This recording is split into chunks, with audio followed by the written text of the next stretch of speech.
I appreciate as much the 3 p.m. phone call on a Friday that I can make to like one of these guys here, that I can just say, like, I have a thing breaking. It's an emergency. It'll probably take you half an hour. It'll take me 3 hours. Can we like look at this quick? And just like the nimbleness, I haven't found that with other consulting houses. And I appreciate that. And again, that kind of echoing what George said, it helps you to do things faster. You still have to know what you're doing, right? You can't just, you have to give it something that it understands in the right way. Then you have to interpret what it says in the right way. You can't just take it at face value. Exactly. So for me, it's just been a tool to help just make things more efficient. And I'm all about efficiency. So anything that I can find to help me do things quicker or in a more efficient way, I mean, I'm always looking for those. Yeah, I loved you guys so much that I came from another company and brought you guys into the company that I'm working at now. So that says something, right? Yes. Really appreciate that. Absolutely. Appreciate that. And definitely going to be working with you guys for quite a bit longer. Well, thank you, Jim. Thank you. We're looking forward to working with you for many, many more years.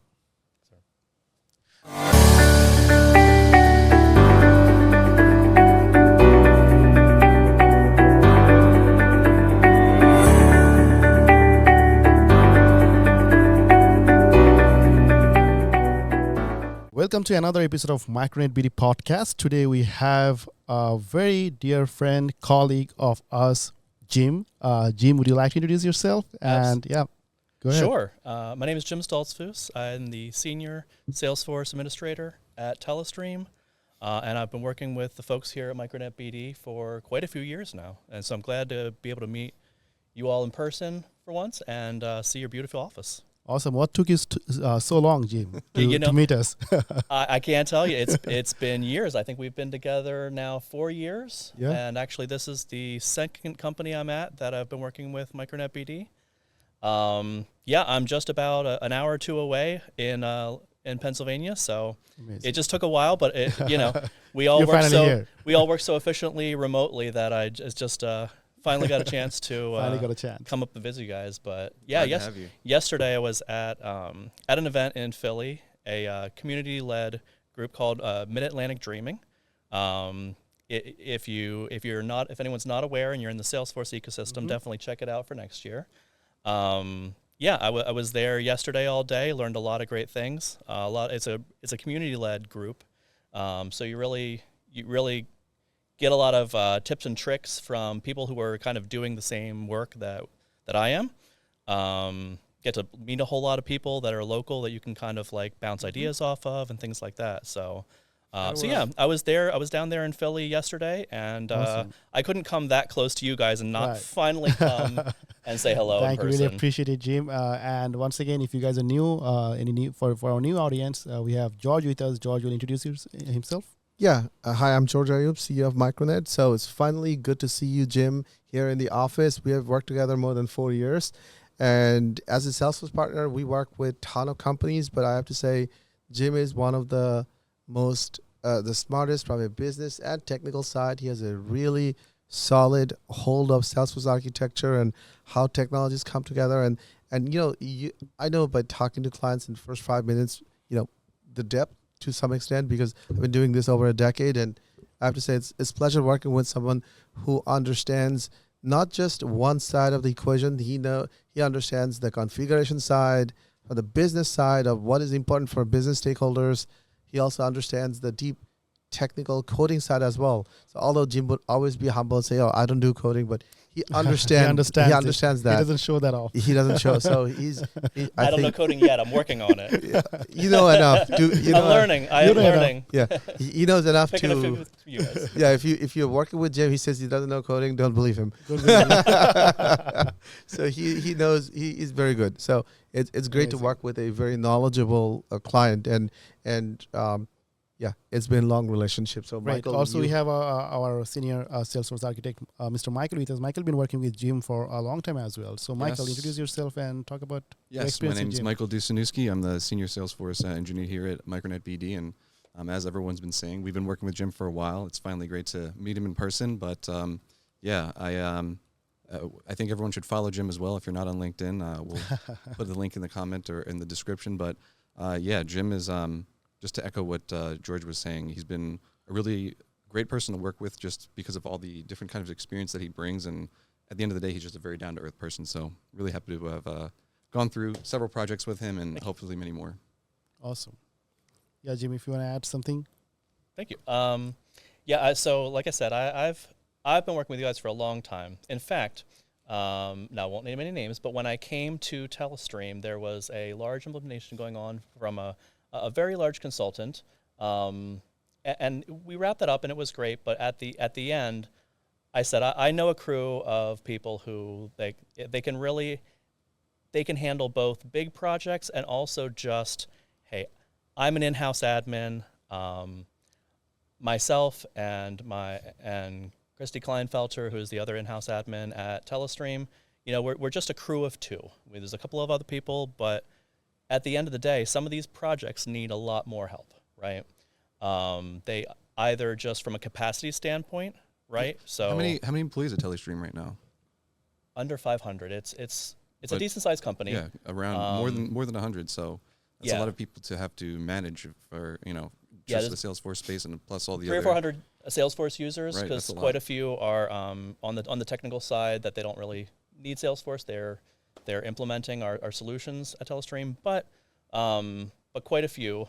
We do use Salesforce for everything, all the way from like marketing, the Pardot, all the way through to sales service, you name it. So it's really we use it for a wide range of our business. Mm-hmm. So we've got all the time, we have requests coming in from various sources, and we're working on the service side one day, we're working on the marketing side another day.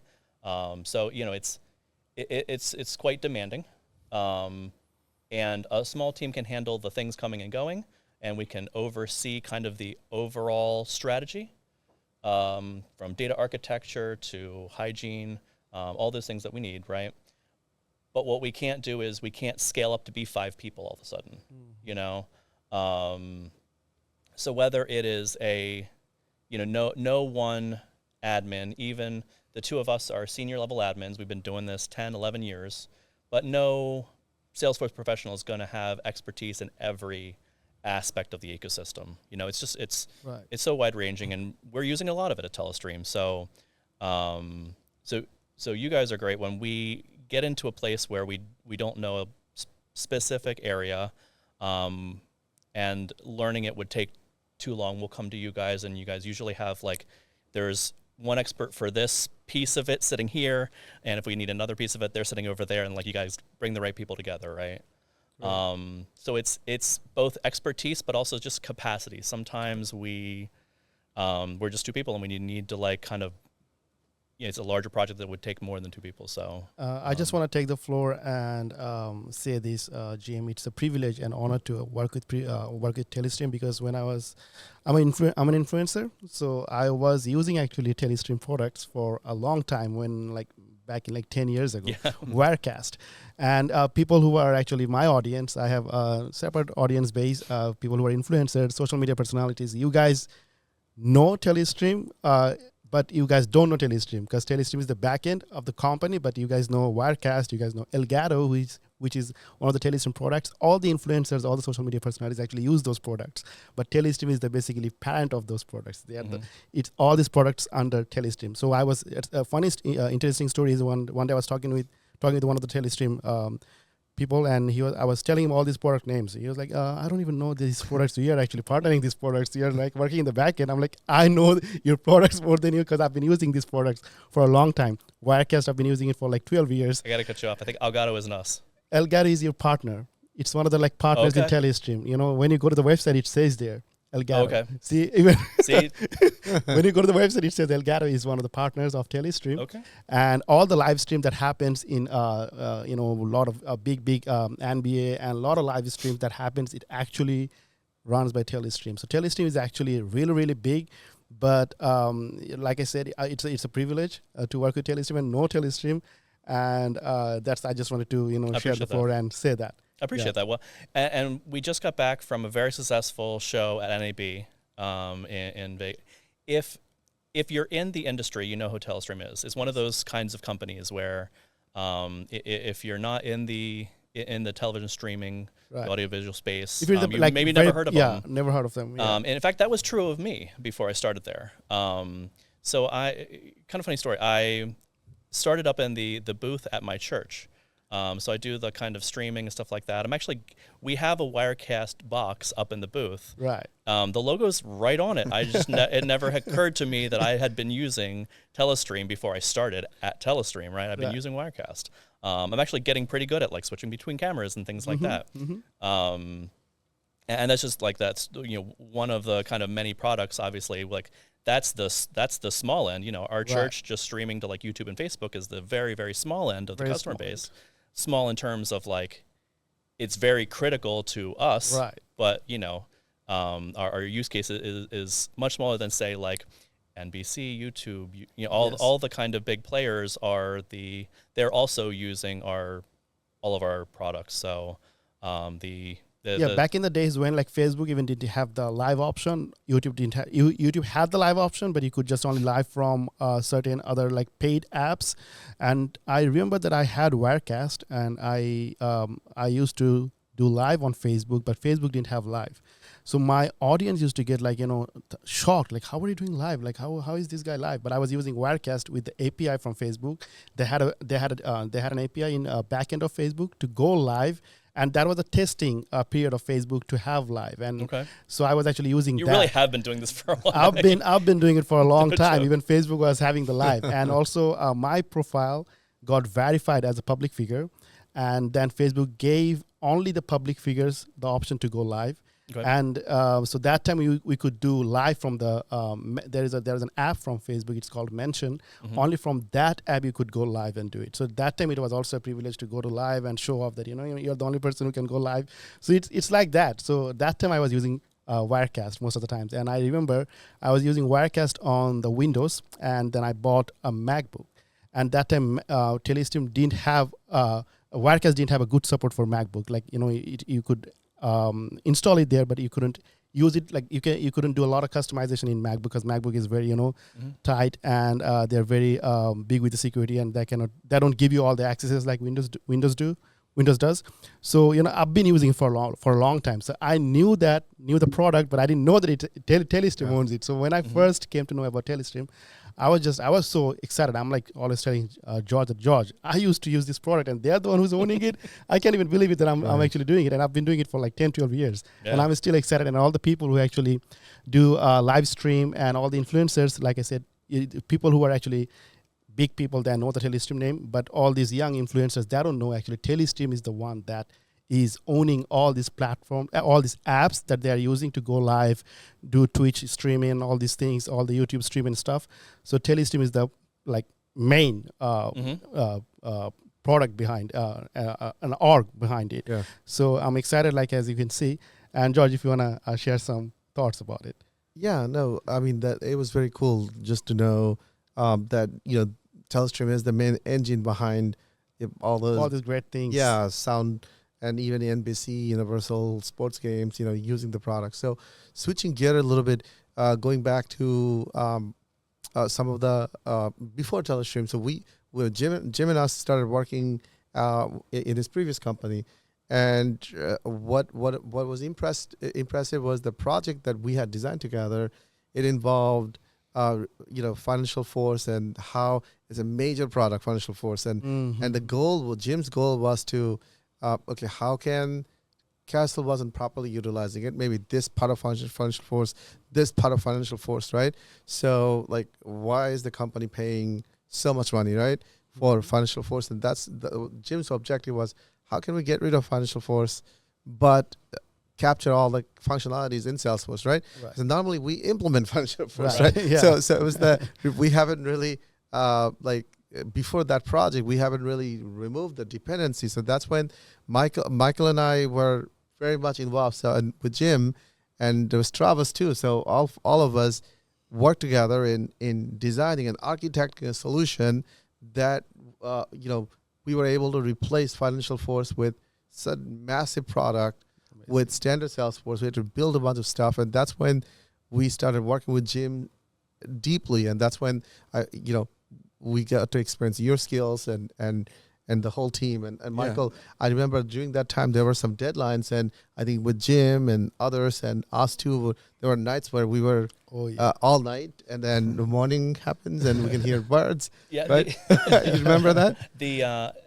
And on those, because the deadline was we got to get this in place before because at that point we were really kind of at the other company we were really kind of just a U.S. based company mostly. Yeah, and we had to get that in place before users started like logging on 8 a.m. It's like it's the first day of go live, and crossing your fingers. Hopefully, nothing goes wrong. Right. I think it was pretty smooth all in all. I mean, of course, there's little hiccups here and there for users, but I think overall it was a successful launch. So. Yeah, we ended up pulling it off very successfully. But that's when Michael too. I think it was that couple of weeks they were super engaged.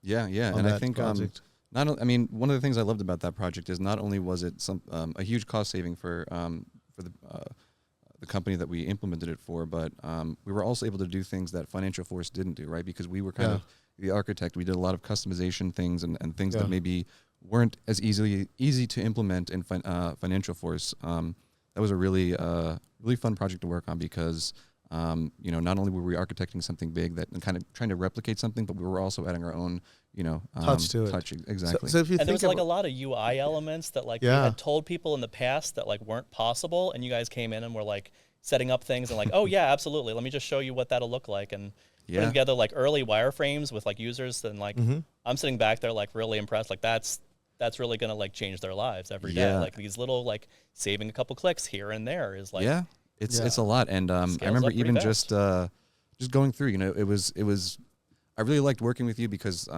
it was really easy to get that feedback, right? When we released something and then they tested it, we were able to get that feedback. And so we didn't have to wait. You send a request and you wait for the client to feedback. It was instant. We were working till really late. You were there too. You were working super engaged, and you don't normally see that level of dedications and we work with so many companies, right?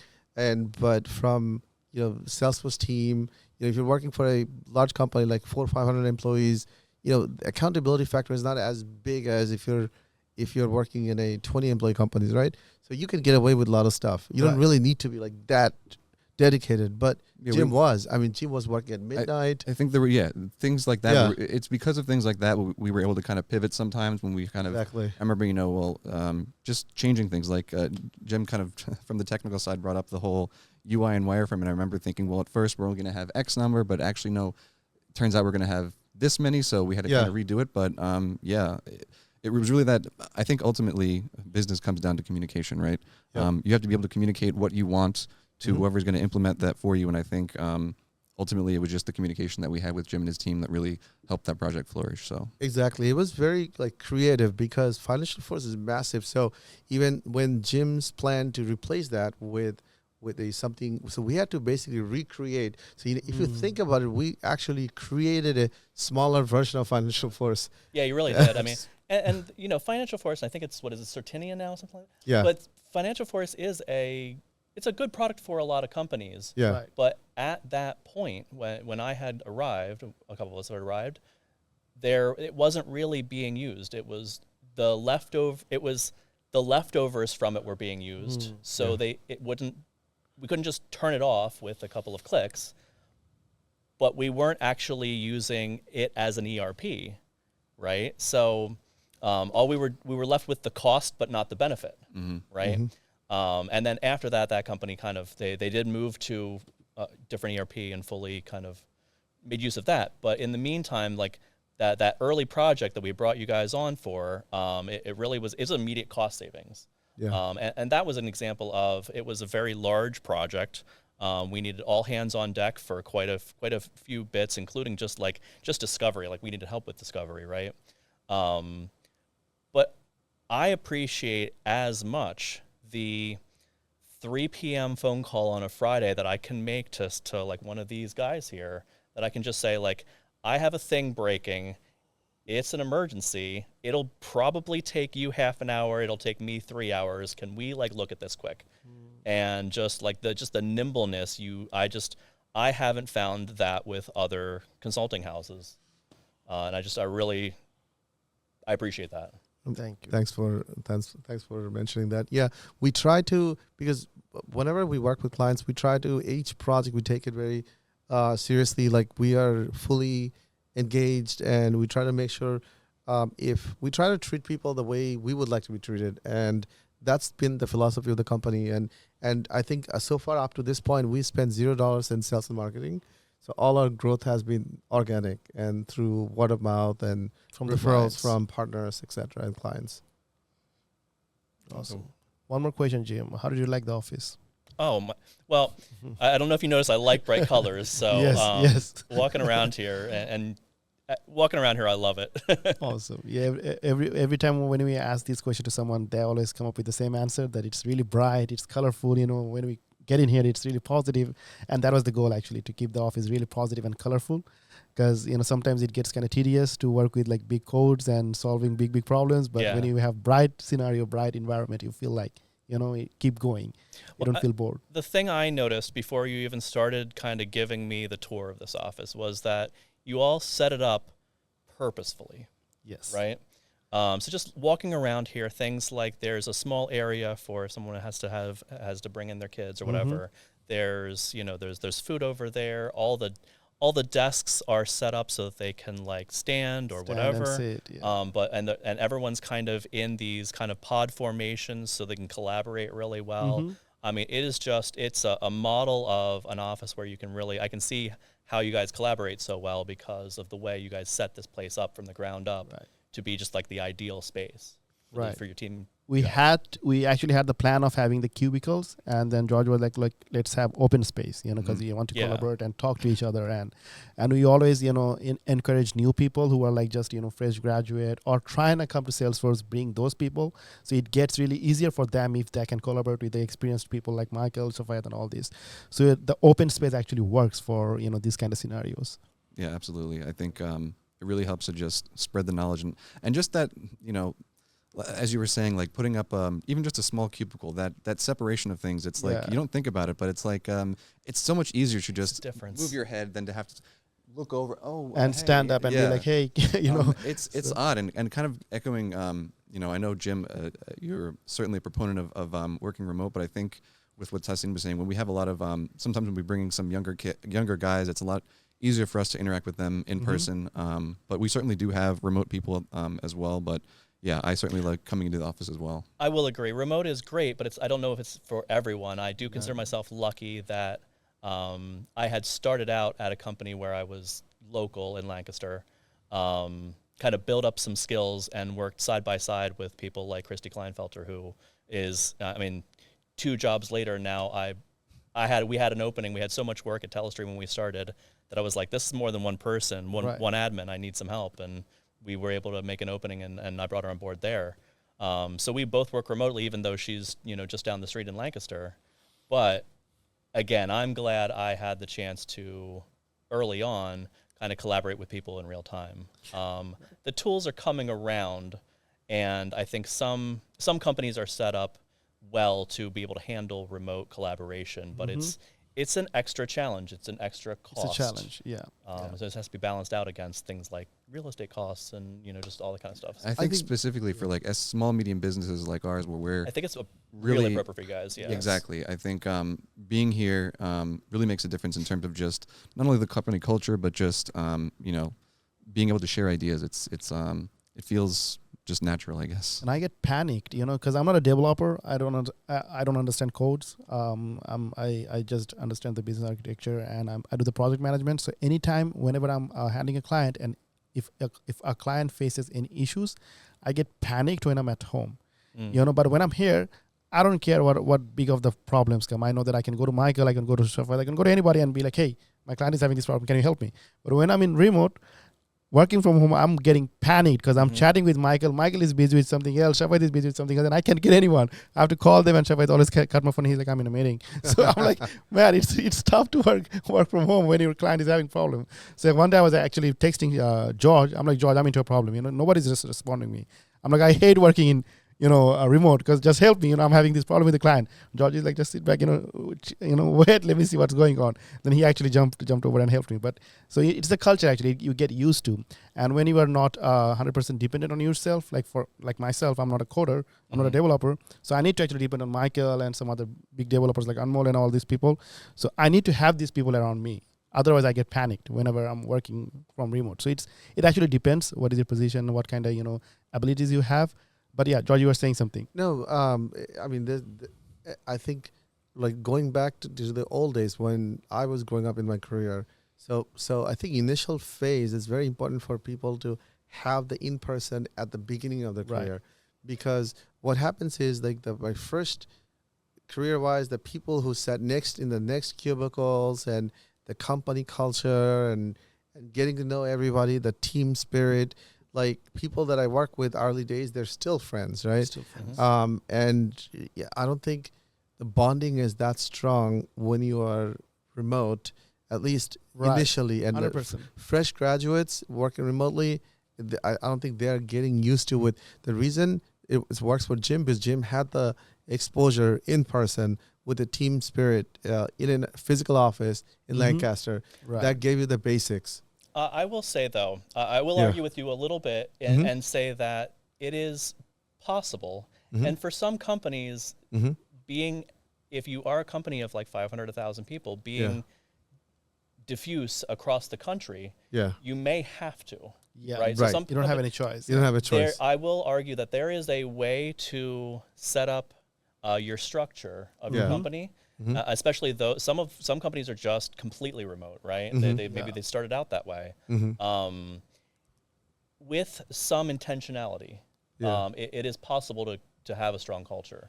The last company I was at there, they just some examples because that was much more remote friendly. They do things like a 4:00 happy hour on Fridays where you get on and no, it's not the same remote, but you can kind of you have to like the things that you have in person where you are just kind of like picking up about people's days and things like that. You have to purposefully add that when you're remote. You have to make it's an extra effort, it's an extra cost. Yes, it's worth it, and sometimes it's the right thing for some companies. Yes, I agree though with your situation here, the size team you are, all that kind of stuff.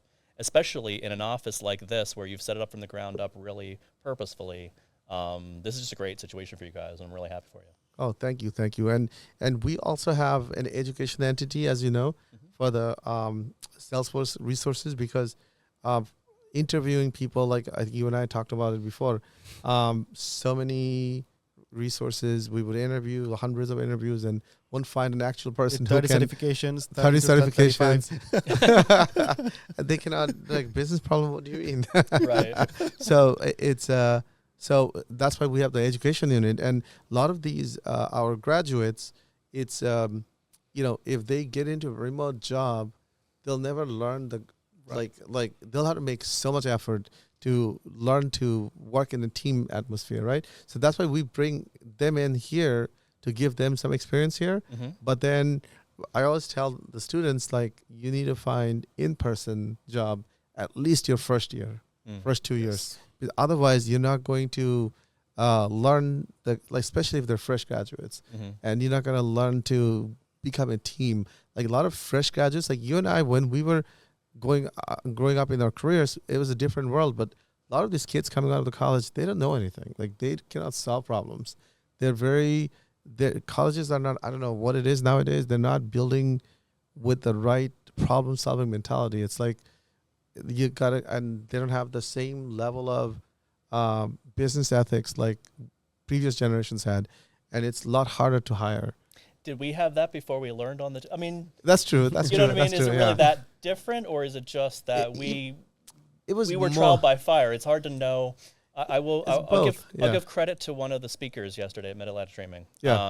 Dr. Shannon Gregg. If you haven't seen, look her up. She's amazing. I just met her yesterday. But I'll definitely be following her. One of the things that she pointed out, and I might butcher the term, but it's the curse of knowledge, which is once you know something, you are unable to remember what it was like to not know that thing. And so I would challenge you that is it really, are colleges different? Are situations that different? Or is it are just we different? that are we not able to know what it's like to grow up? I mean, I've got a 20-year-old, an 18-year-old, and a 17-year-old. So it's like I'm trying to like give them advice. Yeah. But I'm also keenly aware that a lot of the advice that I'm giving them is advice that would make them successful if they were graduating in 2001. And some of that advice still holds, but not 100% of it. So like, you know, you have to like, it's up to them how much they take that. And since it's coming from me, their dad, not so much. But that's true. That's true. But that is true. In general, but I do agree with your point that there is a benefit to working. There are 100% is a benefit, especially early on in your career. If you can find a good place to work in person and draw from people that are more experienced, and just have them overhear your conversations on the phone. You gotta have those basic friendships, like basic friends, people you can rely on. Like I think that's a great point that Jim makes. Just overhearing things, like not necessarily eavesdropping, but just overhearing the way people are interacting and how they conduct themselves. And again, I think it's important to learn that earlier in your career, because if you just all of a sudden get into a remote position and you kind of don't have those basic skills to know well, what's the right way for me to behave in a meeting versus you know, just how to communicate. So I think to both of your points, I think there's obviously pros and cons to both you know, remote and on site. But I think certainly when you're early in your career, on site I think is something that you should certainly aim for, just because if you want to work remote after that, at least you have the basic fundamental skills of what it's like to work in a business. And remote requires a personality where you have to be responsible and self-sufficient. And if some people are just need someone to kind of, at least first couple of years, kind of not necessarily micromanage, but they need that layer of organization to keep themselves in line. And some people are perfectly fine being self-organizing and self-managing. So it also depends on the personality and, you know, type of the way you're used to. So this is why I say colleges are not creating self-sufficient resources. Like, for example, I hired Will fresh out of college. He was one of our best hires. He learned here, learned from us. He worked here, I think, a year or a little bit over. Then he went to Slalom and is working at Salesforce now. But, you know, fresh out of college, he wasn't the best student, but he was a great problem solver. Right. And he was a president of a fraternity. And honestly, I think he learned more skills from running his fraternity than the college itself. And so I think it all depends. Like, if you're highly involved in college, you're part of different organizations, you're involved in student activities, you pick up a lot of skills, versus if you're fully focused on academics, you don't do an internship, or you're totally, so when you get out of college, academics, the way they're designed, you don't learn as much. Right. Or if you learn certain topics, but you don't know how to solve a problem. And that's where it becomes like, you can give someone fresh out of college something they already solved, they'll be able to do it. But that's not the real world. You're going to run into things you don't know. Right. I also agree with what Jim said, that overhearing is an experience as well. Yep. For example, I learned a lot of things just by hearing Michael's, speaking with other developers, or maybe speaking to the client. Just by hearing him, I know a lot of development. Like I said, I don't know coding, but I understand a lot of things just by hearing Michael. Same with, like, if anyone works as a cashier in KFC, but he or she overhears his manager, what his or her manager doing. So if he goes somewhere and if he or she says that I was a manager, I have to do this, I have to take care of this. He didn't work as a manager. He was a cashier, but he was overhearing his manager's task, whatever the manager was doing. He could just say and, act like he had that experience, even though he didn't. So overhearing also counts as an experience, and it actually works when you work in the, in-house place. Like, like I said, I hear a lot of developers right next to me, and I'm knowing a lot of things, and I also take interviews for the developers. I ask them development questions, and when they answer me, I actually understand by taking their interviews that if they have the abilities or not. I've hired a couple of developers, good developers, but I'm not a developer myself. I guess I'll cut that part. but I can take interviews for a developer, just by hearing Michael, Anmol, and all our great developers we have here. And also, just full disclosure, we're certainly not anti-remote or only pro. Right, we have remote employees. We also have people on site. So We're I just think talking about the pros and cons. exactly. I think There there's are pros and cons, and it takes Yeah. a certain type of person, as George was saying. Yep. But at the same time, it can reduce 100%. costs and really enable some freedoms. But I think all this stuff is Yes. good stuff. It all depends stuff. where you're at as a company, what Yep. kind of person you're hiring, where they are at That's a in their great point. career. Right. But certainly benefits to both. So Yep. Right. Yep. 100%. Yeah, we have good remote resources, and we have the wall over there where Oh, we they didn't log show in. Jim actually Yeah. that side. We have all our remote employees there in that Zoom call, though, so they can see us and we can see them, Oh, interesting. and we can talk to each other if we need to. There is a mute button there. We can just go and press unmute, and then we can talk to them. And if they have anything, they just unmute and they talk to us. It's like a visual simulation of work Okay. space that we created it's just with our like remote That's the employees. intentionality I was talking about. Like, if you do things like that, it can be successful. Yes. That was very similar to I was part of we had some office hours one time, and everybody would just hop on, and we would just go on. We would just have dedicated time where we would each individually be working on our projects, right? And it might be 3-4 hours, but we would just go on Work mute, together, yeah. and then every once in a while, one of us would just flip on the camera and the microphone, and just start talking, like, hey, what do you guys think about that? And like, we would just have that every Right. kind of, I forget how often it was, but it was really beneficial. It is and beneficial. it's when everyone's remote, you have to kind of artificially create some of those Right. things that would just happen organically when you're in the office. So Right. Yeah. again, it's like Michael perfectly said, it's right for some situations, it's not for others, and you Not just for have to be others, yeah. intentional if you are going to go either partially or fully remote.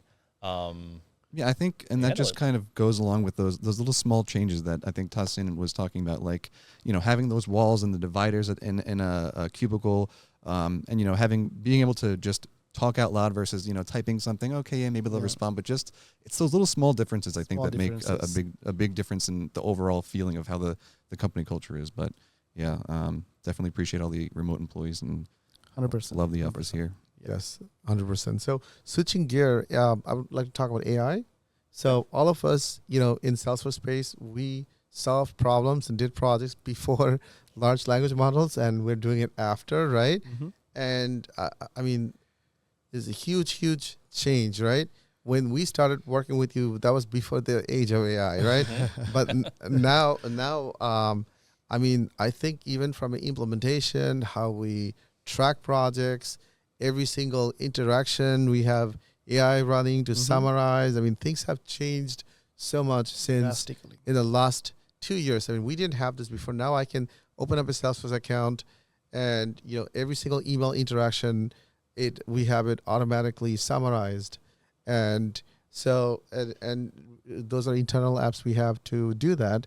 And so we have embraced AI. So in projects where in order to write a scope of work, it would have taken us all day. All day. Now, pretty much, now, we take a specific template, we given the inputs, and we can make it faster, right? So, tell me a little bit about your world. How has it changed since all these large language models became so useful? I will say so. That's I have to admire the way both Salesforce and also Telestream are handling AI. Telestream, I'll just start out by saying I'm not on that team, so full disclosure. But some of the engineers are building some models, mostly on the service side, but there's also some internal things going on to really help out our customers and answer some questions. It's really one of the important things that I've seen a lot of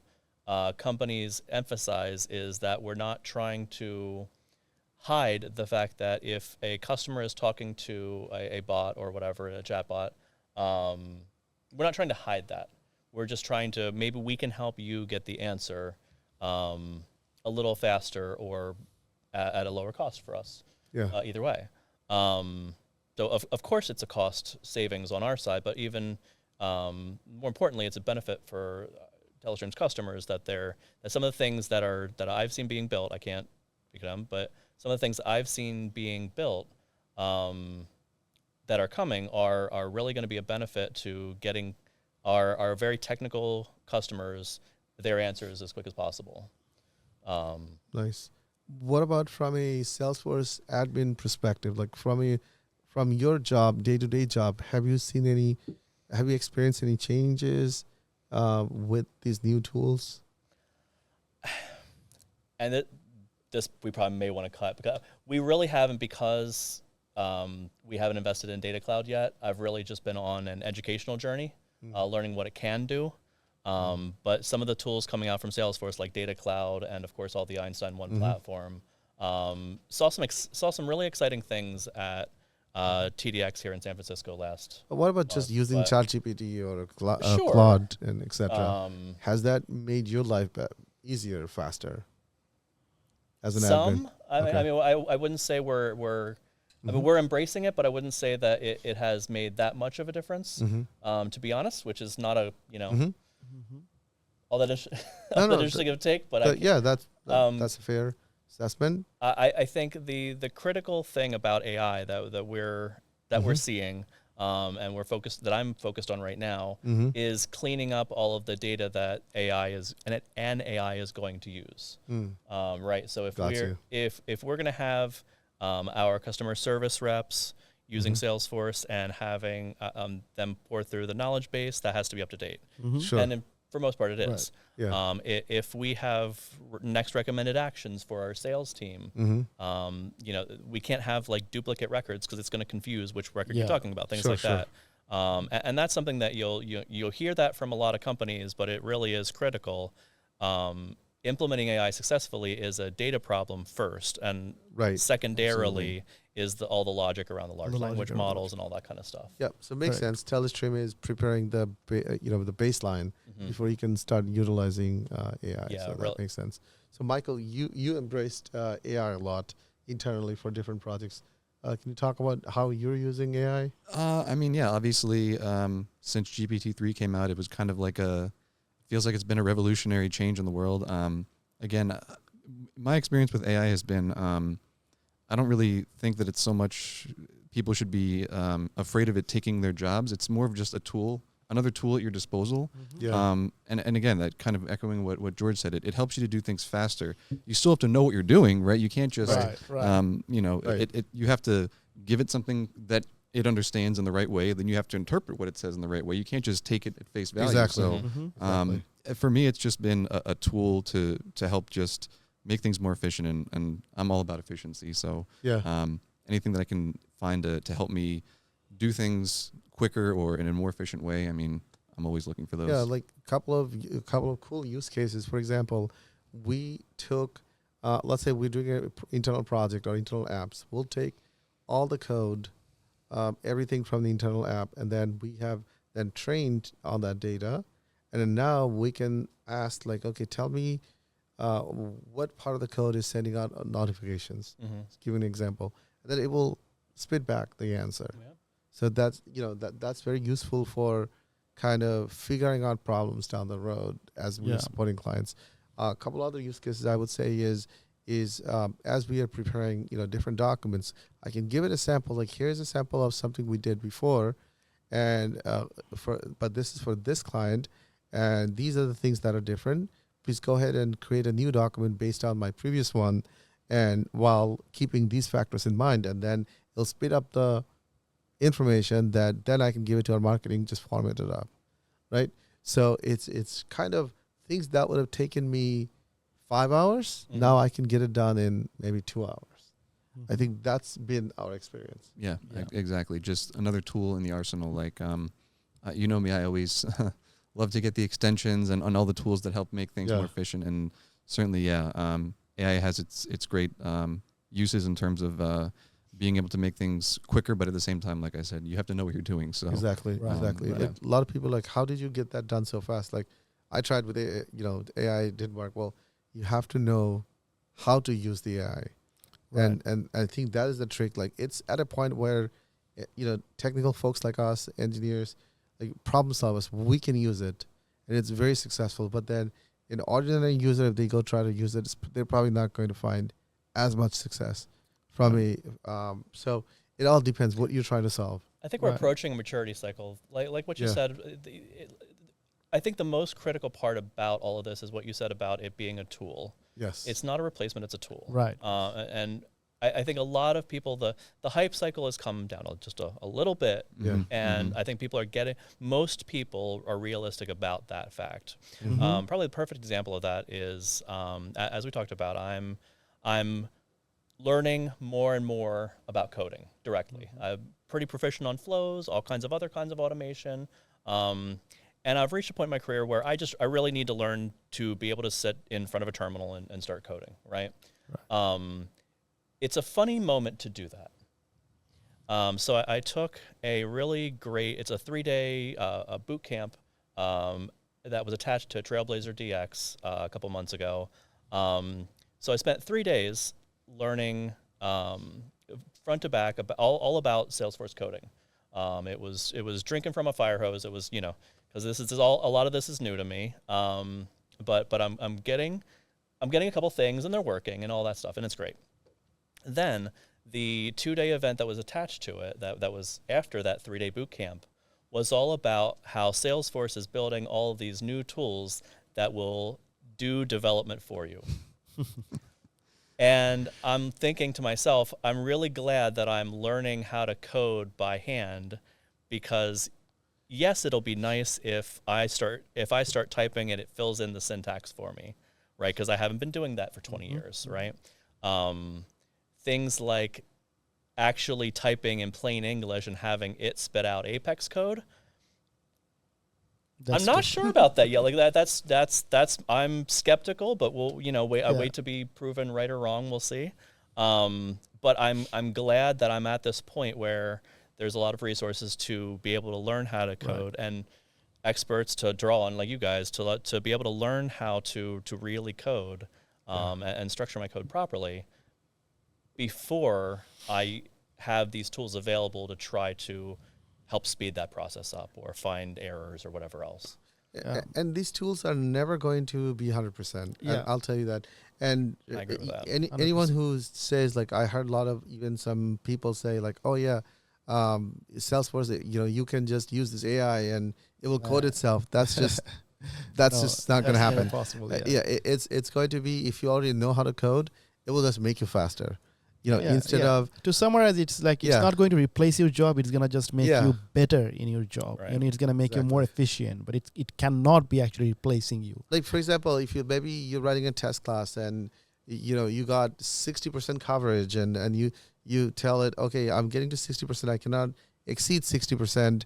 I'm struggling. Can you help me increase the coverage? Maybe I can give you pointers and add some coverage. Like, it's useful in those scenarios. But if you go and from scratch saying it should do X, Y, Z and expect it to solve the whole thing, chances are it's not going to do that well. Yeah, I think it's only as good as the user is using it, right? Because again, you have to know what you're doing. You can't just expect it to teach you everything and then do it for you. I mean, again, learning is a process. I think in this industry, you never stop learning, whether it's coding or more things about Salesforce. So, I think I'm looking forward to kind of see what's coming in the pipeline. But I agree with Jim. It's kind of almost hit a plateau, and I think as they release more and more, the big name, it's a new model that came out. Oh, it's the best one. It's better, but it seems like the hype's kind of died down, but it's just becoming more of integrated into everyday life, and I think people are hopefully less scared about it taking their jobs now. Exactly. True. It's like same as like iPhone 4 when it came out. It was like amazing, but now it's iPhone 15 maybe. It's iPhone, same thing, same UI. It does the same thing. And it's still an amazing machine compared to what we had before, right? I mean, I think the hype is understandable considering like how far we've come in like years, not decades, and lifetimes, right? So I mean that is understandable why the hype kind of blew up, and maybe it's plateau, but it's still up there pretty high. There's a lot of things that you add AI to it and you can sell it better. But at the end of the day, and one thing that, in fact, we just had a session. My church does a thing called Mocktails and Meaning. Right, if I can put a plug in there for that, it's a really great. Every month we talk about a different topic. Yeah. And a couple of months ago we had a session on AI. So one of the more technical people at the church, they had me on to to join a panel, talked about it a little bit. And one of the big takeaways that there was 3 of us, and one of the big takeaways we wanted for everybody was that like the people using the tools are responsible for the outcome. You know, so it's kind of like it's a little bit beyond it's just a tool, right? It's a fantastic tool. Amazing tool. We've never been able to do these things before. Right. All of a sudden out of nowhere we can. But let's not forget, it's just a tool. Just a tool. One of the experts was a legal expert and talking about like legal liability, but even just kind of like from a business standpoint. If I'm looking at one of these tools and I put it in place, I have to be able to trust that what comes out is like I have to check it. There has to be a person involved. Exactly. Yeah. Exactly. Right. That human element, because you can't just trust. And I think everyone, if not, has heard of the AI hallucinations, right? Where it just comes pulls something out of thin air. So, right, you can't just plug it in, expect it to come back, and build a whole project out of that. It's not going to work. Again, it's just a tool. Exactly.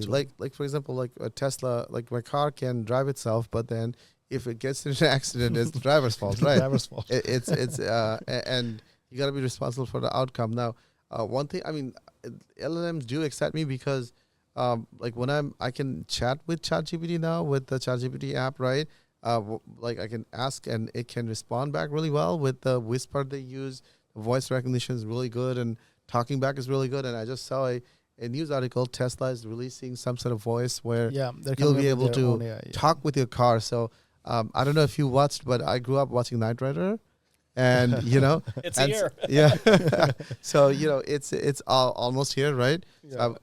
What Tesla should do is just make a version of the Tesla with the Knight Rider theme and kit, and that would be awesome. Yeah, you're Michael's friend. At least the red light bar on the front. At least. Yeah. Exactly. Right? That's exactly. So we're almost there. So who thought within our lifetime we'll have a car that can almost drive itself and it can talk too, like literally, like I cannot imagine, like it's pretty much fully drive itself. Like I drive 60 miles and back and forth 120 miles every day to get here from all the way from North Jersey, and the car drives itself the whole time. I don't even I just put my full self driving. It says full self-driving supervised. I don't supervise. I just put my autopilot on. Watch out, they're going to suspend you. No, but I have a trick. I got suspended twice. You have to touch it, right? Wait a week. Right. You have to touch the steering wheel. So what I do, I just put my leg and just touch the steering wheel with the leg, and I just sit like this. And, I sometimes read articles and stuff like that. You cannot do that anymore with the camera watching. Really? I have a trick for that. I'm going to tell you that off the camera. I decoded that. But it was really an amazing conversation, Jim, with you, and we really enjoyed it. And to summarize, if any of you have any questions, just go ahead and let's just wrap it up. No, I agree. I think it was a great conversation. I just want to say thanks, Jim, for coming in. It's been a couple years overdue to finally meet you, considering how much work we've done together, but great to have you in the office, and it was a wonderful conversation, so thanks. Yep. So you have worked with us from 2 different companies. I think you mentioned a little bit already, but if you had to summarize us as a Salesforce partner versus you have worked with other Salesforce partners, can you talk about us a little bit from your experience as a client? Sure. Absolutely. I mean, the word that comes to mind is nimble, I'll say. Again, it's you guys will ramp up for a large project, but it's sometimes the little things really make a big difference. And, we really, it's having you guys is like having kind of we have currently 2 Salesforce professionals, senior admins. So we know quite a lot about the system. But having you guys is like having a 3rd Salesforce professional, except it's not just one person. If need be, it's nobody. If need be, it's 17 people. So it's, having that kind of flexibility to work with you guys where we don't have to always be thinking about the payroll costs of how big of a team do we have and things like that. You guys have kind of the expertise in different areas. You got a broad team and everyone's very professional. And just you guys are, but not so big that you kind of lose the little thing. It's just been a fantastic experience. Again, I mean, I loved you guys so much that I came from another company and brought you guys into the company that I'm working at now. So that says something, right? Yes. We appreciate that. Absolutely. Appreciate that. And yeah, and definitely going to be working with you guys for quite a bit longer. Well, thank you, Jim. Thank you. We're looking forward to working with you for many, many more years. Thanks, Jim. Thank you. With that, we are going to be wrapping up our podcast right here, as you guys saw. So like our LinkedIn and also our Facebook and Instagram. The podcast will be there. Share it there, and we'll be also having Jim's LinkedIn. And Jim, if you want to plug in anything, you can plug in. You can have it in the description. I think just my LinkedIn for now. Just the LinkedIn, okay. I am working on a bit of a portfolio, Stoltzfus.com. But I'm working on that. So Jim's LinkedIn is really fun. Just to let you guys know. Just get on my LinkedIn and just follow him there, and it's you guys gonna get all the things there, all the bells and whistles of Salesforce. I spend way too much time on LinkedIn. It's not healthy, but it's fun. I follow your LinkedIn. I liked it's it. fun. So. It helps us, It's sharing. Like I said, there's some people. I think Safed, he wasn't able to join us in the podcast, but Jim shares a lot of just neat things that like maybe you knew, but maybe you didn't, and it's just things that you just breeze by, and you just happen to say, oh, that's a cool thing that I didn't know about. So thank you, Jim. I think as a business and technology junkie, LinkedIn is just the right spot for me, where other people maybe, That's awesome. If you're a Salesforce admin growing up in your career, I would highly recommend following Jim's LinkedIn, simply because he'll share the right article, right news, right post that you'll find useful as you are building up your career. And as a Salesforce instructor over a decade, I would highly recommend following Jim for that purpose, because you'll get the right tips at the right time that you may not even know existed. Thank you. Awesome. As well as follow Micronetbd, LinkedIn, Facebook, Instagram, as well as YouTube and TikTok. So this is Tasin. We'll see you on the next podcast.